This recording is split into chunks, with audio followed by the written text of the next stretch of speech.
Hi, my name's Louise Hugg. I'm a pelvic health and incontinence physiotherapist at the Prostate Clinic in Nedlands and at the Pelvic Health Clinic in Alfred Cove. At the Pelvic Health Clinic, I see a variety of patients from males to females throughout the lifespan with different pelvic health issues, from bladder control issues to urinary retention issues to pain issues. I have been seeing all male patients at the prostate clinic for the past 2 years. These patients have been diagnosed with prostate cancer. The reason that we see prostate cancer patients prior to prostatectomy surgery, that is removing the entire prostate to remove the cancer, is because we know that in that region of the pelvis it's very close to some muscles that are quite important for bladder control, and these get a little bit disrupted during surgery and we can expect some bladder control issues. We know that if we teach these pelvic floor exercises and the change in the anatomy and the healing that has to happen post-surgery to these patients and assist them in developing a connection to their pelvic floor and start some pelvic floor exercises, they actually do better in the long run post-operatively and start to manage that incontinence a little bit sooner and tend to become dry a little bit sooner post-operatively. If you've been one of these men, you may remember the journey from the beginning where you might have been picked up with a higher PSA score. That's the prostate-specific antigen that can be picked up in the blood and is produced by the prostate. There may have been a repetitive score that you got over the years and suddenly that went up. You may be flagged as a patient to consistently check this PSA score because you have a family history, i.e. a father or an uncle or a brother who's had prostate cancer. And you're looking out for any changes in that PSA so that if you do develop any signs of cancer, you can get it early. A higher PSA score or a change in your PSA score may lead to your GP referring you for an MRI, which often shows some focal lesions if there is some sort of cancer there. And from that, you are normally referred to your urologist, who you may have seen by the time you end up seeing a pelvic health physio. And you may or may not have done a biopsy by that stage that has revealed the cancerous cells, and you would have been given a Gleason score based on the biopsy.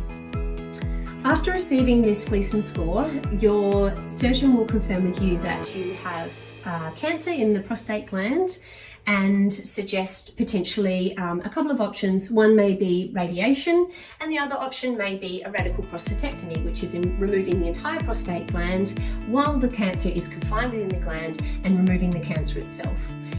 Before you go forward with that surgery, your urologist may decide to get a few other tests to make sure that they make a good plan for surgery and that you're safe to go under general anaesthetic, and these might be a PET scan to see if there is any spread to lymph nodes.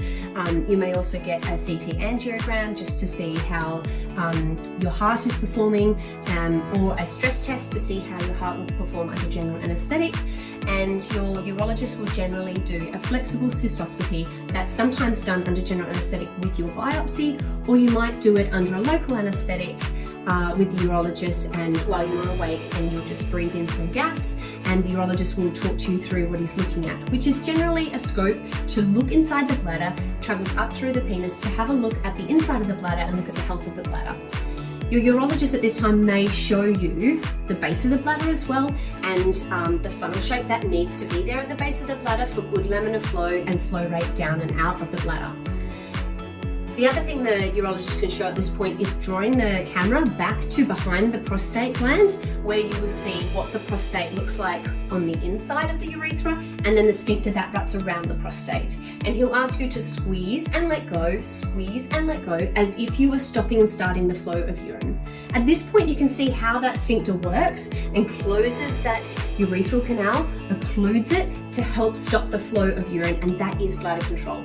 This is also what your pelvic health physio will go through with you. After getting a bit of a health history and understanding if there's already any underlying bladder issues in terms of voiding, slow flow, getting the wee out, which can happen with some enlarged prostate, which can coexist with prostate cancer, but not necessarily because of the prostate cancer.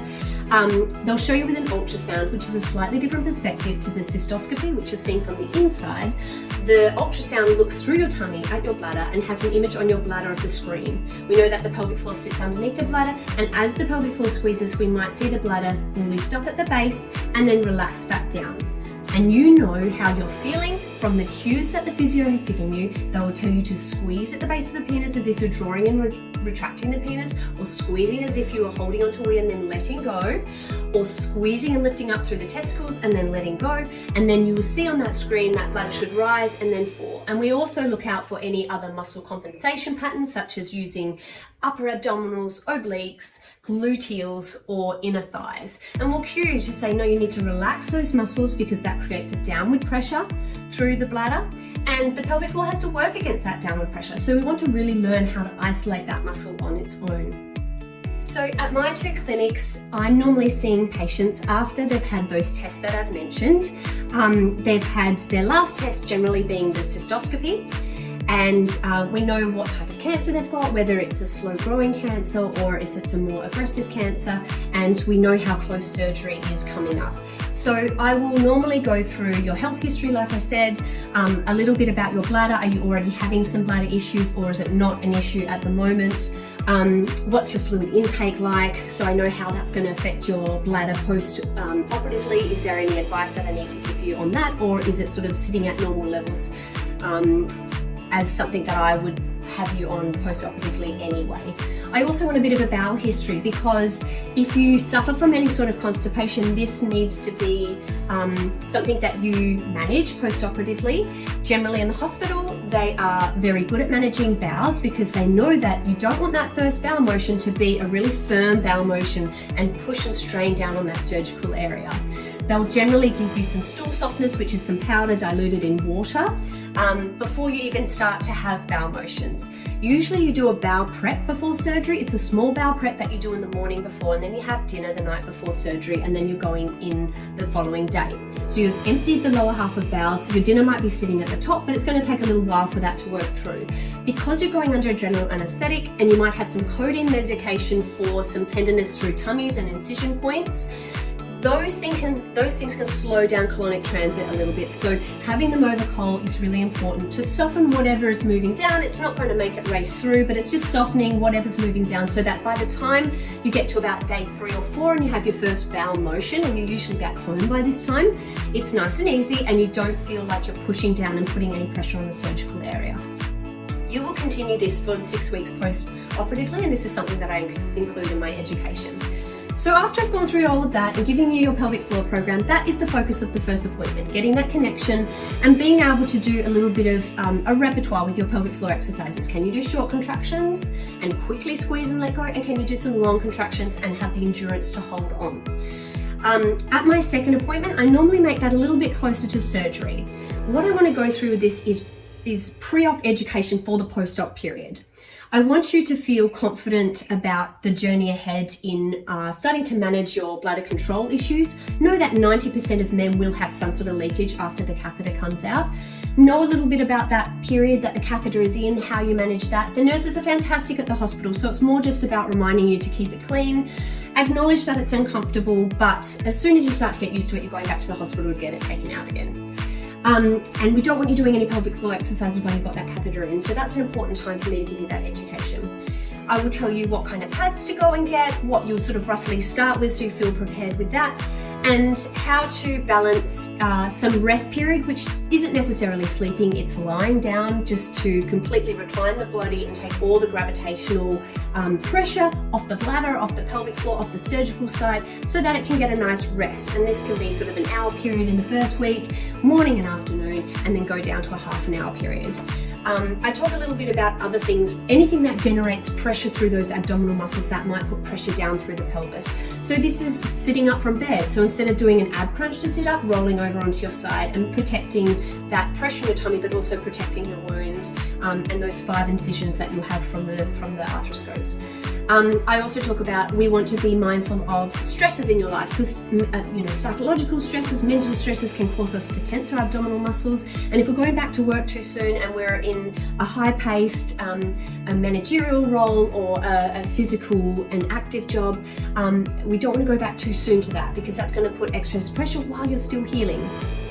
The other thing that I make you mindful of is, again, your bowels, because that's the other time you'll generate excessive pressure through the abdominal muscles and end up pushing down. I'll tell you about weight restrictions in terms of how much you should and shouldn't be lifting as you move through that 6-week period, and what exercise will be like for you. So it's pelvic floor exercises, and in terms of global body exercises, it's mainly just walking, something low intensity.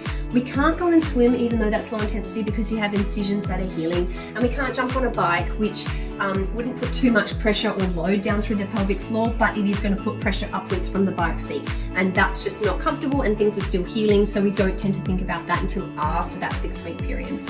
I give you my contact so that you know what to do in the first 3 weeks until I see you at the 3-week post-op mark, and I can also talk to you about doing pad weights to show you how you can actually measure what the leak is like, and we can watch that reduce over the time that I see you.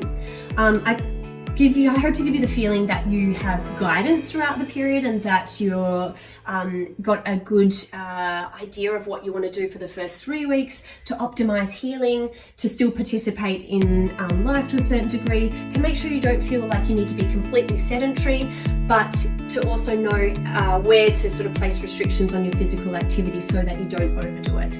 And you can feel confident with doing those things, knowing that actually they're assisting the healing, and you're not overdoing things. And I'll tell you some signs and things of what would be overdoing it, and how to sort of draw yourself back a little bit. So if you're about to go through this period, I'm really passionate in this area, and I have lots of great results with my patients. Most of my guys feel really confident going through the period, even after just having those educational sessions, sort of just getting a bit of an idea about what's to come in that post-operative period, because I feel like once you've got the date set in, the next sort of source of anxiety or a little bit of concern can be, okay, the next thing is managing this bladder control and managing the erectile dysfunction, which you'll be guided through with your sexual health nurse practitioner, and we work together a little bit.